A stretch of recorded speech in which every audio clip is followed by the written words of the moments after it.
دوسرا یہ کہ بلند آواز سے ذکر الہی کرنا یقیناً یہ دور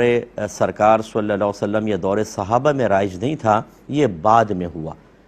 پہلے زمانے میں بلکہ فقہائے اسلام نے اس کو مکروہ لکھا تھا، جنازے کے ساتھ بلند آواز سے ذکر کرنا،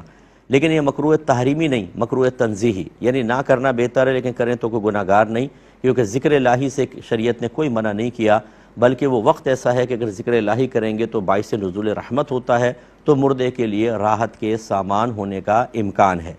منع کیوں کیا تھا؟ منع اس وجہ سے کیا تھا کہ پہلے دور میں لوگ جب جنازے میں شرکت کرتے تھے تو ہر ایک جنازے سے عبرت حاصل کر رہا ہوتا تھا،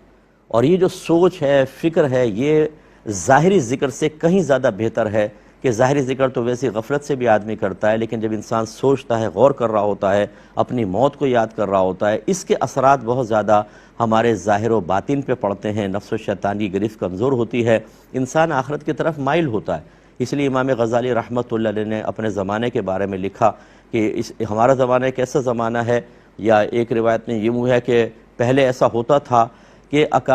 کسی کے جنازے میں جب کوئی آدمی شرکت کرتا اور چاہتا کہ اس جنازے کے قریبی عزیز سے تعزیت کر لے،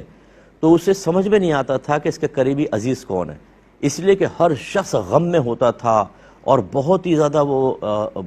اداس نظر آتا تھا اور غور و تفکر کرتا ہوا، تو رشتہ دار کی پہچان نہیں ہوتی تھی، یعنی اجنبی آدمی کو پتہ نہیں چلتا تھا۔